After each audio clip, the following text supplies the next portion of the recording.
I saw a strange sight. I stumbled upon a story most strange, like nothing my life, my street sense, my sly tongue had ever prepared me for. Hush, child, hush now, and I will tell it to you. Even before the dawn one Friday morning, I noticed a young man, handsome and strong, walking the alleys of our city. He was pulling an old cart filled with clothes, both bright and new, and he was calling in a clear tenor voice, "Rags!" The air was foul and the first light filthy to be crossed by such sweet music. Rags!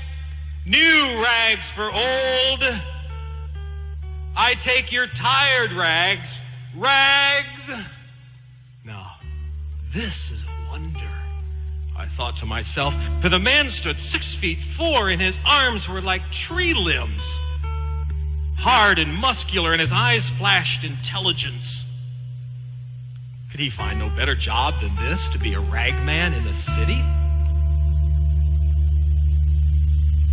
I followed him. My curiosity drove me, and I was not disappointed. Soon the ragman saw a woman sitting on her back porch. She was sobbing into a handkerchief, sighing, shedding 1,000 tears. Her knees and elbows made a sad X. Her shoulders shook. Her heart was breaking. The ragman stopped his cart. Quietly, he walked to the woman, stepping round tin cans and dead toys and Pampers.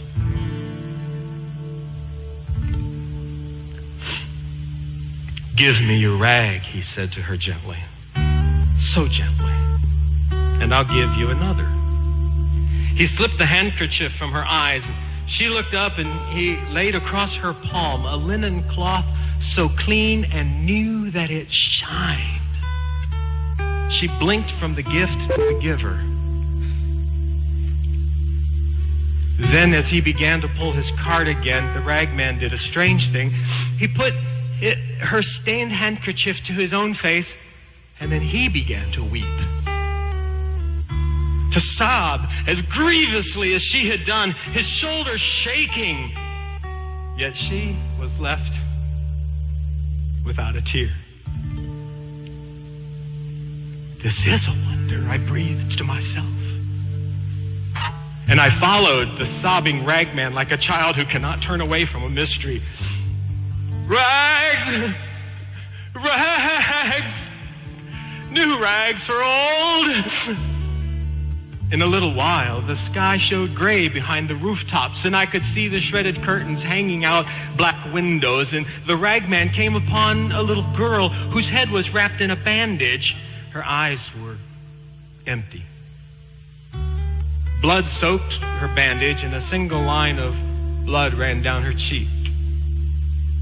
Now the tall ragman looked upon this child with pity, and he drew a lovely yellow bonnet from his cart.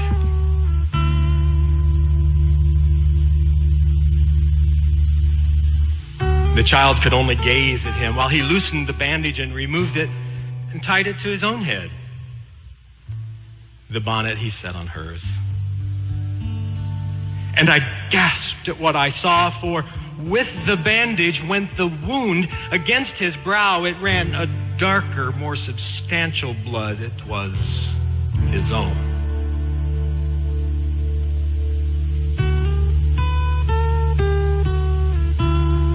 Rags! Rags! I take old rags, cried the sobbing, bleeding, strong, intelligent ragman. The sun hurt both the sky now and my eyes. The ragman seemed more and more to hurry. "Are you going to work?" he said to a man who was leaning against a telephone pole. The man shook his head. The ragman pressed him. "Do you have a job?" "Are you crazy?" sneered the other. He pulled away from the pole and, revealing The right sleeve of his jacket was flat, and the cuff stuffed into the pocket. He had no arm. "So," said the rag man, "give me your jacket, I'll give you mine." Such quiet authority in his voice. The one-armed man took off his jacket, so did the rag man, and I trembled at what I saw, for the rag man's arm stayed in its sleeve, and when the other put it on, he had two good arms, thick as tree limbs, and the rag man had only one. "Go to work," he said. After that, he found a drunk lying unconscious beneath an army blanket, an old man, hunched, wizened, and sick. He took that blanket and he wrapped it around himself, but for the drunk he left new clothes. And now I had to run to keep up with the rag man, though he was weeping uncontrollably and bleeding freely from the forehead, pulling his cart with one arm, stumbling for drunkenness, falling again and again, exhausted, old, and sick. Yet he went with terrible speed. On spider's legs, he skittered through the alleys of the city, this mile and the next, until he came to its limits, and then he rushed beyond. I wept to see the change in this man. I hurt to see his sorrow, and yet I had to see where he was going in such haste, perhaps to know what it was that drove him so. And the little old rag man, he came to a landfill. He came to the garbage pits. And then I wanted to help him in what he did, but I hung back, hiding. He climbed a hill. With tormented labor, he cleared a little space on that hill. Then he sighed. He lay down. He pillowed his head on a handkerchief and a jacket. He covered his bones with an old smelly army blanket. And he died.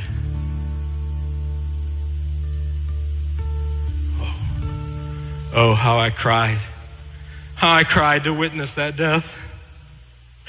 I slumped into an old junked car, and I wailed and mourned as one who has no hope, because I had come to love that rag man.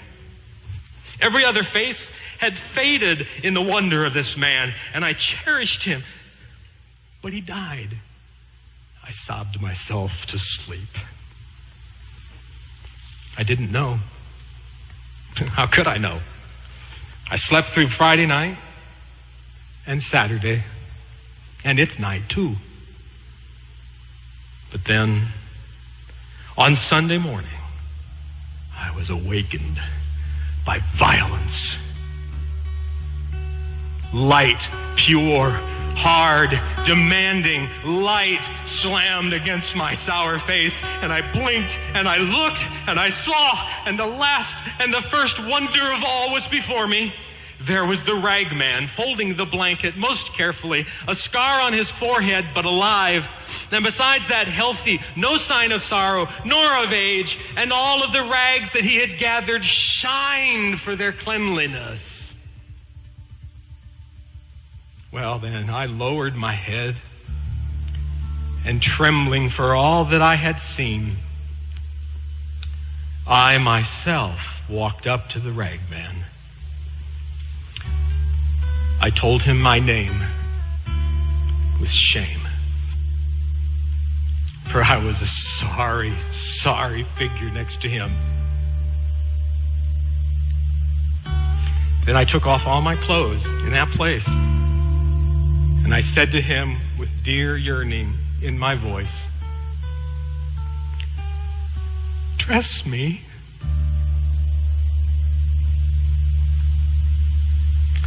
And he dressed me. My Lord, he put clean rags on me, new rags, and I am a wonder beside him. The rag man, the Christ.